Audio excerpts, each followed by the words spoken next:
Olá, boa tarde.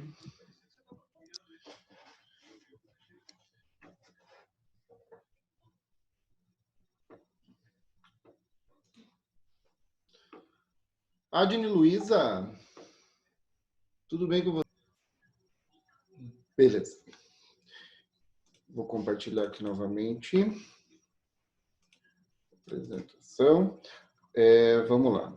Eu vou dar uma passadinha nesses primeiros slides aqui, só retomando rapidamente para que vocês se ambientem, certo? Nós temos, então... Calma aí que eu tenho que voltar.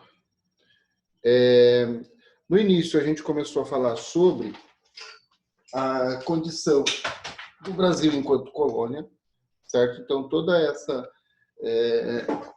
essa estrutura colonial subserviente que foi montada pelo Império Português, ela vai ter uma importância muito grande futuramente em como a nossa sociedade vai acabar se desenvolvendo, certo? Então, a gente tem um passado colonial escravista e um presente dependente das grandes economias, dependente política e economicamente de países mais desenvolvidos. Isso vai gerar uma falta de autonomia histórica ao Brasil, certo? Então, essa falta de autonomia, essa dependência em relação a outras nações é uma tônica que vai marcar a nossa história brasileira como um todo. Então, a gente tem ali o Brasil menor abandonado, vendo um chiclete na esquina do mundo. É mais ou menos uma frase que define essa condição do Brasil enquanto espectador de um futuro que sempre tarda em chegar. Ok? Então, a gente tem ali os nossos personagens históricos, que vai desde o Senhor de Terras, que começam lá com os donatários das capitanias hereditárias até os latifundiários do açúcar e hoje os latifundiários do agronegócio, os grileiros, essas coisas todas, até o operariado rural, que é a última classe, digamos assim, que a nossa sociedade vai formatar, porque é um acontecimento bastante tardio a nossa industrialização, certo? Então, a situação de dependência externa, ela não pesa igualmente sobre todos. Dependendo de onde você se estabelece na pirâmide social brasileira, essa questão ela tem maior ou menor influência, certo? Então, a nossa herança colonial, ainda assim, ela é extremamente forte para que a gente possa entender ou pensar ou explicar a sociedade brasileira, certo? Aqui nós temos a questão da escravização, tá? Que é a nossa base do trabalho e um dos fatores, segundo o próprio Sérgio Buarque de Holanda, que vai fazer com que a questão do trabalho, principalmente o trabalho braçal, aquele trabalho que exige o labor físico, vai ser tão descreditado ao longo da nossa história moderna. Porque a ocupação da terra, as capitanias, ao início da cafeicultura ali no século XVIII para o XIX, que vai ser o nosso principal produto agroexportador até metade do século XX, mais ou menos. Aqui a questão da nossa pirâmide social, o senhor da terra é o branco cidadão de bem cristão, que possui uma educação formal muito pequena, porém ele tem muito poder no sentido aquisitivo. E aí a sua relação com o escravo africano, que é basicamente quem constrói a sua fortuna, quem mantém o seu patrimônio. E aí a gente tem um terceiro elemento dentro da nossa sociedade, que é o homem livre, pobre, caboclo, mulato, branco, descendente de indígenas que vão, ao longo da nossa história, realizar tarefas secundárias e produzir para sua própria subsistência, digamos assim. Aqui uma pirâmide social, chamar novamente a atenção ali para a parte de baixo, os desclassificados. Quem são esses desclassificados? São esses brancos pobres e mulatos negros livres e descendentes, digamos assim, dessa miscigenação do europeu com a Índia, com as negras africanas e assim por diante.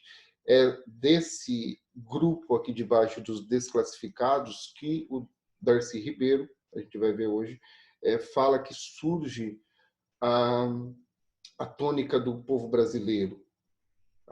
O Zé Ninguém, aquele que não é índio, não é negro, não é branco, não é europeu, ele não tem identidade. Esses são os filhos da terra que vão iniciar esse nosso processo, digamos assim, de construção da nacionalidade do povo brasileiro.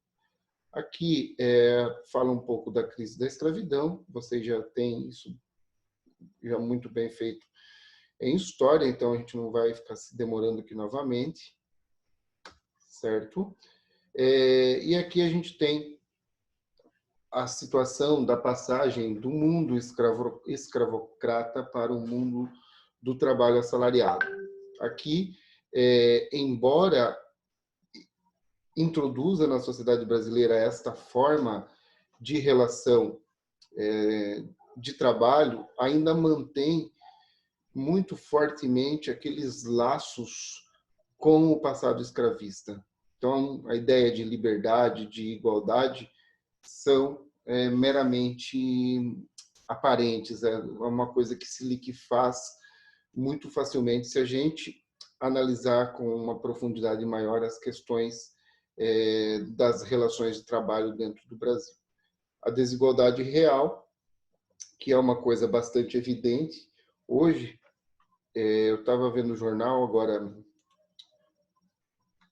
hoje, agora meio-dia, e saiu uma pesquisa das condições de trabalho e das condições de renda dos brasileiros.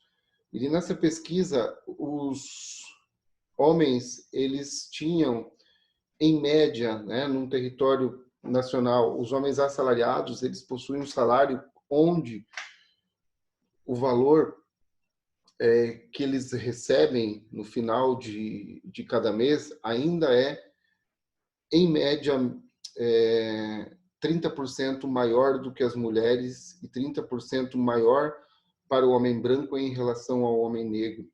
Então, é uma coisa bastante endêmica que está arraizada muito fortemente dentro dessa nossa sociedade racista, patriarcal e assim por diante. Okay?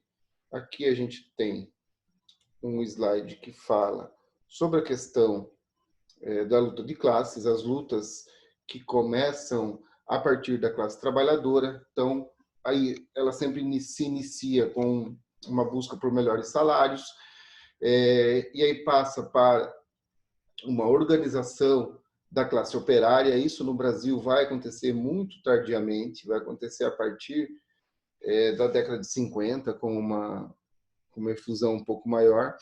E se a gente analisar no contexto global, os trabalhadores, no século XVIII, eles começam a se organizar na Inglaterra. Não na forma dos sindicatos modernos, mas eles já começam a se organizar a partir de uma luta para melhores condições de salário, de trabalho e assim por diante. E aí, por último, a gente vai ter as formas de atuação dos próprios sindicatos, que têm, ora de maneira ilegal, ora de maneira alicerçada na lei, o direito de, por exemplo, fazer greve, que é uma das poucas coisas, digamos assim, que a classe trabalhadora possui para pressionar o patronato, certo? Só que essa luta de classes na questão brasileira, ela é de de vez em quando, quase sempre, mascarada por uma ideia de conciliação, uma ideia de harmonia entre as classes.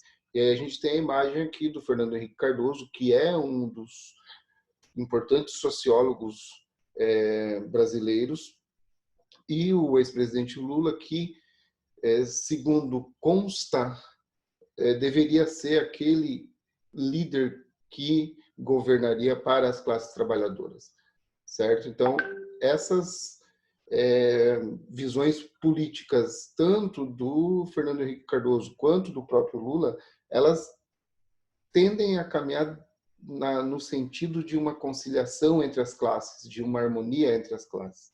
E quando as classes estão harmonizadas, a gente viu lá quando nós falamos sobre Marx, que essa ideia do apaziguamento das classes, essa ideia da conciliação das classes, é parte de um processo, de um mecanismo que o capitalismo utiliza muito bem para manter a sua hegemonia.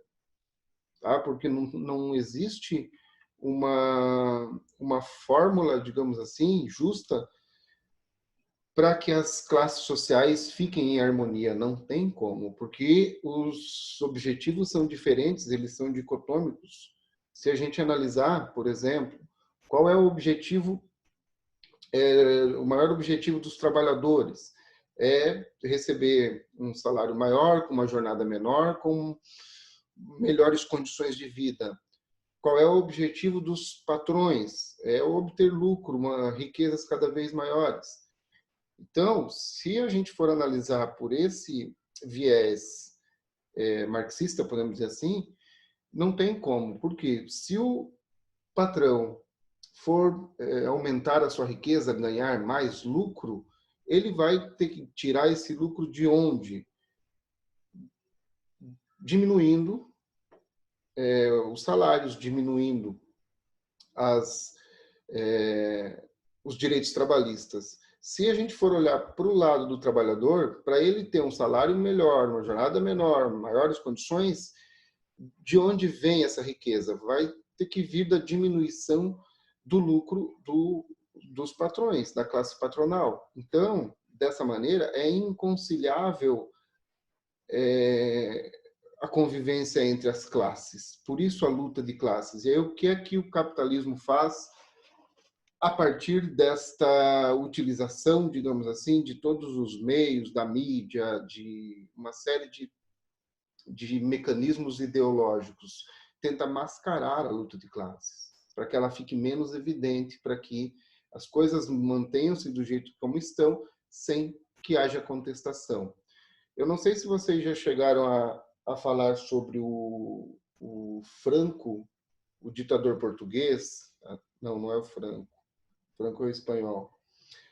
Mas em Portugal, a ditadura, que foi da década de 30 até a Revolução dos Cravos, vai fazer com que Portugal se torne o país europeu menos industrializado entre todos os seus vizinhos. Quando chega a década de 70, 80, Portugal está... Alguém está falando? Quando nós chegamos no final da ditadura portuguesa, Portugal é o país menos industrializado. Por que isso, gente? Isso foi proposital, porque enquanto os demais países europeus se industrializavam, na Europa, ali na primeira metade ainda do século XX, essa industrialização ela proporciona o quê? O surgimento de uma classe operária. E essa classe operária é o proletariado que vai dar origem à luta de classes, porque eles vão querer o quê? Mais direitos, essas coisas todas. Então, o que é que o governo português, durante a ditadura, faz? Ele vai investir muito no setor agrário, porque num país que tem como base econômica a agricultura, você não tem uma classe de trabalhadores unida. Você não tem, por exemplo, é muito raro você ver manifestações de trabalhadores do campo. Até na questão sindical, isso quase que não existe. Então, esse governo português ele vai investir, vai direcionar sua economia para o setor agrário para evitar a luta de classes. E aí, quando chega o final dessa ditadura salazarista, estava contornando aqui, lembrei, Portugal não tem indústria, Portugal está desindustrializado por completo. E aí vai ser aquele momento na história de Portugal, entre os anos 80 ali, e o início dos anos 2000, onde Portugal ele vai estar sempre um passo atrás dos seus vizinhos, certo? É uma coisa para a gente pensar, essa ideia da conciliação de classes. Isso não é bom para a sociedade. Pode parecer bom para um pequeno grupo social, mas como um todo, se a gente analisar por inteiro, não é uma coisa positiva. Por quê? Porque ela vai manter, consolidar e perpetuar desigualdades. Aqui a gente tem um pouco disso que eu estou falando. Tá? A gente tem aqui, ó, nos séculos 16, 17 e 18, na Europa, essa transição do regime feudal para o capitalismo consolidado, as revoluções industriais e as revoluções burguesas na Europa, que vão acabar com o absolutismo, por exemplo, primeiro na Inglaterra, depois a Revolução Francesa. Enquanto isso, o Brasil ele vai vivenciar esse marasmo colonial, né, onde as coisas acontecem de maneira extremamente lenta, nós não temos, e aí isso é uma coisa institucionalizada pelo Estado português, a não industrialização do Brasil, os tratados que Portugal faz principalmente com a Inglaterra, no sentido de não instalar manufaturas no Brasil, para que o Brasil fosse cultivado a ser dependente da importação de produtos industrializados, e isso vai fazer com que o nosso processo de industrialização comece cerca de 150 mais ainda anos mais tarde do que os demais países. Ok? Agora a gente falou um pouquinho também sobre o início da prática da sociologia no Brasil. Então, essas disciplinas aqui são as disciplinas que são ensinadas nos poucos colégios durante o final do século XIX. É somente a partir da República que a questão do ensino ela começa a se expandir no Brasil, e a escravidão é muito responsável por isso. Falei bastante nesse sentido na última aula, vocês podem ir lá rever. A questão da sociologia. Nós temos pensadores brasileiros que se debruçam sobre o tema sociedade, porém, até a década de 1930, essa produção acadêmica ela não é considerada uma produção científica. Tá? Por quê? Porque eles são autodidatas, e aqui a gente falou, né, do Rui Barbosa, do Epitácio Pessoa, Euclides da Cunha, Benjamin Constant. Eles são o Euclides da Cunha, que vai escrever Os Sertões. Cadê os Sertões? Não sei onde está. Ele é um jornalista, um escritor.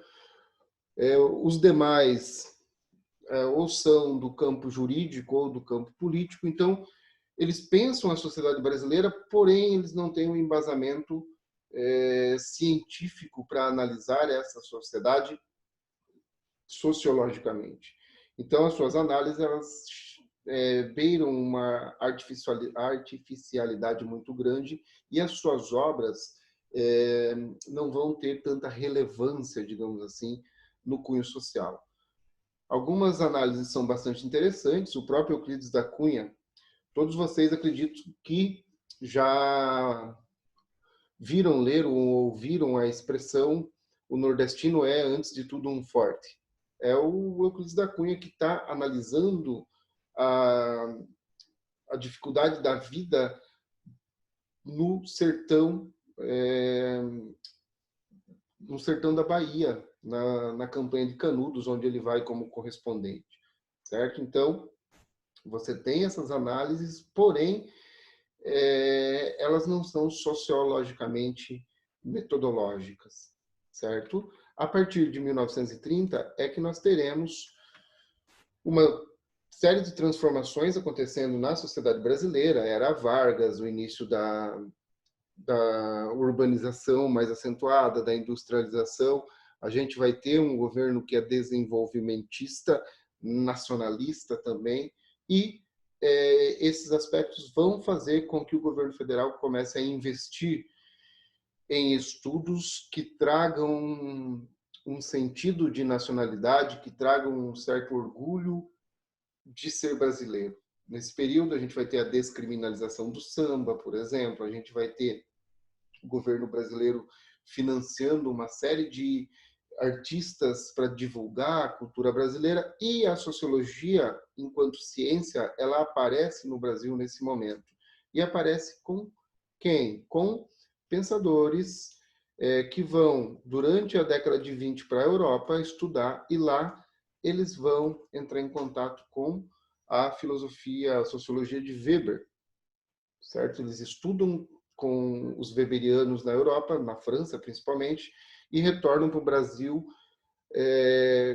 com essas influências e iniciam aqui a sua produção científica. E aí nós teremos, como a gente já falou, o Gilberto Freire, que vai escrever Casa Grande Senzala e que vai tentar trazer para a nossa história de mestiçagem racial uma coisa mais branda, digamos assim. Então, a principal ideia dele é a democracia racial, tá? Onde o povo brasileiro teve origem na mistura de raças, essa mistura foi democrática e nós, brasileiros, hoje, herdamos aquilo que tem de melhor do índio, do branco, do negro africano e assim por diante, certo? Então, o Gilberto Freire ele vai tentar aliviar essa nossa história, vai varrer para debaixo do tapete todas as implicações do racismo, por exemplo. Tá? Mais tarde ele vai ser muito criticado por isso. Aqui ainda um pouco mais do Gilberto Freire, o Sérgio Buarque de Holanda, que vai trazer a questão da cordialidade. Tá? Então, nós vimos que o brasileiro ele é cordial, mas no sentido de pensar com o instinto, com a emoção e não com a racionalidade. E nós vimos também na aula passada o tanto de implicações que isso traz, por exemplo, nos nossos serviços públicos. Como a gente não consegue separar o público do privado, a gente não consegue ser um bom profissional. Vou simplificar aqui, tá bom, gente? Então, essa falta de racionalidade faz com que o brasileiro tenha falta de profissionalidade também. E aí o homem cordial é a principal contribuição que o Sérgio Buarque de Holanda vai trazer dentro da sua análise sociológica da história brasileira. Ele, embora seja da mesma época, embora esteja produzindo ao mesmo tempo que o Gilberto Freire, ele não vai tentar aliviar as nossas desgraças, tá? Vamos falar desse jeito. Ele já vai colocar o dedo na ferida com mais intensidade, certo? A partir daqui, pessoal, a gente entra no assunto que nós não vimos. Tá? Dei uma passada rápida nos slides anteriores para a gente poder retomar, e a gente entra agora na geração de 1950. Essa geração, gente, vem da Europa, vem do estudo principalmente da França, e eles vão trazer uma influência marxista muito grande. E essa influência marxista, ela vai acontecer porque a gente já está na metade do século XX, nós já tivemos na Europa o nazifascismo, nós já tivemos a Revolução Russa de 1917 e durante a reconstrução europeia pós Primeira Guerra Mundial, os ideais socialistas e o marxismo como um todo, ele vai ficar muito forte na Europa. E isso vai acontecer um pouco depois, mais uma vez, no pós-Segunda Guerra Mundial, aonde você tem um contexto muito grande de crise e os ideais socialistas eles vão novamente ganhar espaço. No Brasil, nós temos um contexto que vem ali daquele processo de industrialização iniciado na era Vargas. Se você tem uma industrialização no Brasil, você tem também o surgimento de duas classes sociais, a burguesia, os proprietários dos meios sociais de produção, e o proletariado, os proprietários da mão de obra, da força de trabalho. Ok? E quando você tem o surgimento do proletariado e da burguesia, você tem, obviamente, uma intensificação na luta de classes. Ok? Quando esses sociólogos chegam muito influenciados, muito imbuídos desse, como é que eu posso dizer, conhecendo a história da desigualdade no Brasil e conhecendo o marxismo que está sendo bastante aclamado na Europa, eles chegam e começam a analisar por este viés a nossa sociedade. E essa geração de sociólogos que surge, que começa a produzir ali na década de 50, que é aluna dessa geração anterior, vai gerar dois grupos, duas correntes marxistas, que é o marxismo confessional e o metodológico. O marxismo confessional, ele é mais militante, digamos assim. Ele busca transformar na prática. E aí a gente tem o Caio Prado Júnior, que a gente vai falar mais tarde, que é um marxista confessional, podemos dizer. Tá? Então, eles vão para o chão de fábrica, eles vão ser militantes, eles vão orientar a formação de sindicatos, a formação dos partidos de massa, da massa trabalhadora e assim por diante. E a gente vai ter um outro marxismo, que é um marxismo que vai ficar na academia, que é o marxismo metodológico. Aí a gente vai ter Octaviani, por exemplo, que vai ser um representante dessa corrente. Eles vão praticar o marxismo, praticar essa tentativa revolucionária no campo da ciência, no campo das ideias. Ok? Então, um que é militante, o outro que é acadêmico, podemos falar assim. O nosso primeiro sociólogo de hoje é o Caio Prado Júnior. Aí ele vai ser o cara que inaugura essa sociologia de cunho marxista. A principal obra, uma das mais importantes, é a Formação do Brasil Contemporâneo, onde ele analisa esse Brasil agora industrializado e das grandes cidades e das grandes desigualdades também, ok? E ele vai trazer novamente a questão da nossa gênese colonial como fundamental para a nossa sociedade contemporânea, ok? Então a gente tem aqui, ó, eu vou ler esse slide para vocês para a gente poder explicar.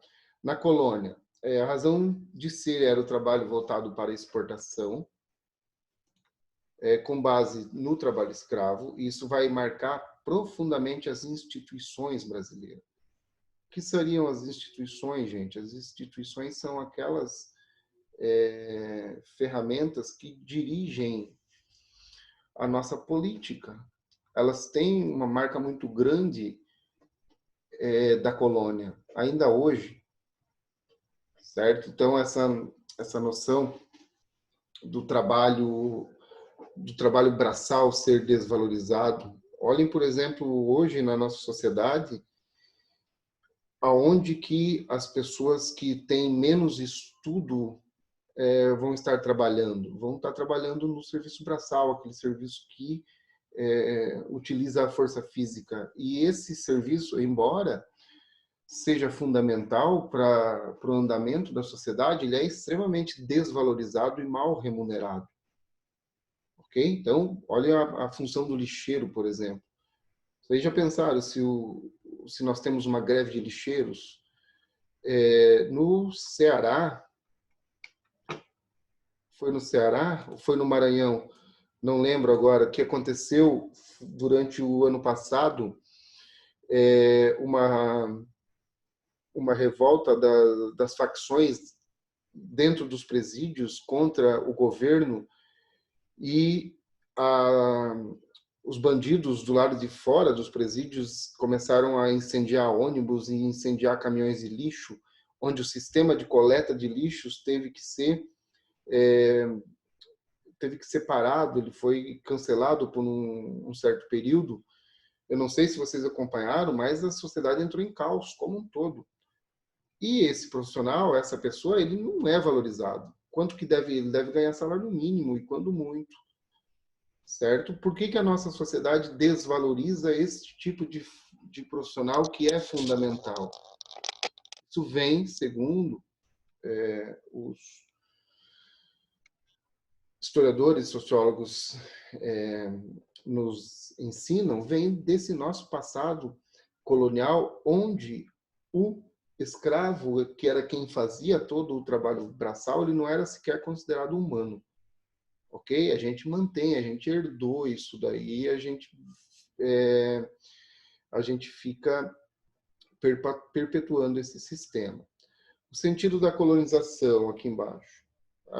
Ela é a linha mestra da história, a análise da parte pelo todo. Então, se a gente quer entender o porquê que o trabalhador que trabalha na coleta de lixo ele ganha tão mal, ele é desvalorizado, a gente vai ter que, não pode analisar apenas por ele, a gente tem que colocar ele num contexto maior, e esse contexto maior é o nosso processo colonizatório. Navegação e pioneirismo português, a colonização exploradora, e esse último item aqui, outros povos que colonizam. O que são esses itens que eu acabei de ler para vocês? O nosso processo de formação de país, ele é, por exemplo, diferente do que foi a formação dos Estados Unidos, o nosso grande exemplo. Tá? Quem é que ia para os Estados Unidos? Eram aqueles ingleses que estavam sendo perseguidos nas guerras religiosas na Inglaterra e queriam ir para poder professar em paz a sua religião. Ou ainda, eram aqueles extremamente pobres que conseguiam um contrato de trabalho na Inglaterra e se aventuravam para os Estados Unidos em busca de uma vida melhor. Ou ainda eram aqueles burgueses, aquelas pessoas bem de vida que tinham um sonho de enriquecer mais e mais numa nova aventura, certo? Qual era o sentido da nossa colonização do território brasileiro? Portugal precisava de uma nova fonte de renda porque ele tinha perdido o monopólio das rotas pelo périplo africano, das especiarias, e tinha que garantir o domínio territorial, a posse do Brasil oficialmente. Então, tudo que foi feito pelos portugueses no Brasil foi feito no sentido da exploração, de retirar riquezas daqui da colônia e levar para a metrópole. O Pacto Colonial é um exemplo disso. Os Estados Unidos, as 13 colônias, não vão ser obrigadas a obedecer o Pacto Colonial com a Inglaterra da mesma forma que foi o Brasil. Por quê? Porque para a Inglaterra, as 13 colônias eram um local onde quem estava causando confusão dentro da Inglaterra estava em paz. Ou seja, Se foi para os Estados Unidos, não está incomodando na Inglaterra. Então, eles que se governem, mais ou menos assim, simplificando, seria a ideia. E, no caso brasileiro, não. Nós teremos desde a exploração do pau-brasil, a gente vai ter uma presença muito grande do Estado português. Certo? E aí a gente vai ter também a presença de franceses, a presença de holandeses, e essas presenças estrangeiras, né, ou seja, não portuguesas, vão trazer também para a nossa sociedade alguma carga de influência. Aqui, deixa eu tirar. O sentido da colonização, né? O papel da América para os europeus. Então, ficou claro já no que eu expliquei antes. A inaptibilidade dos brancos nos trópicos, a colonização de povoamento e colonização de exploração. Também aquilo que eu expliquei anteriormente, e a relação Brasil e Estados Unidos no processo colonizador ele é bastante esclarecedora. Os dois últimos itens ali, gente. Ideia de Revolução Brasileira. Tá? Nós temos uma influência marxista, então, que chega no Brasil bem antes de 1950, tá? Em 1917 é a primeira greve geral dos trabalhadores urbanos brasileiros, e a gente já tem essa presença das teorias de Marx sendo difundidas pela classe trabalhadora. Porém, nós temos um contexto bastante profundo de golpes militares. E aí eu estou falando desde o golpe que institui a República, a presença militar ali nos primeiros governos, o golpe de 1930, de 37, de 64, na década de 50 a gente vai ter ali uma presença muito forte do campo militar dentro da política, e nós temos também, está errado aqui, para ser falta de uma burguesia brasileira. Por quê? Porque se você olhar na Europa, as grandes revoluções políticas elas são lideradas pela burguesia. No caso brasileiro, não. Os principais conflitos que nós tivemos não foram liderados por uma burguesia, nem sequer foram liderados pela classe trabalhadora. E quando foram muito rapidamente suprimidas com o autoritarismo. Certo? Então, as nossas grandes transformações sociais, elas são lideradas pela elite. É a elite cafeeira, depois é a elite militar, e assim por diante.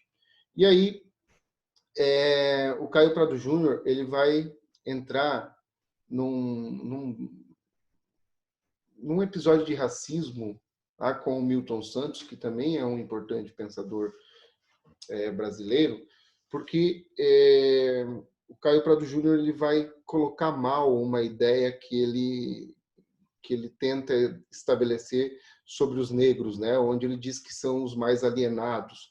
Só que para o Caio Prado Júnior, os negros são os mais alienados do país, não por todo o seu passado de exploração, de escravidão, mas pelo fato de serem negros, entenderam? Então, isso vai ser uma das manchas aqui na biografia do Caio Prado Júnior, que vai render uma polêmica bastante grande. Pessoal, a internet vai nos derrubar. Eu vou acabar esse bate-papo aqui e já estou colocando um link lá no grupo, que eu vou abrir outro na sequência, a gente parte daqui, ok?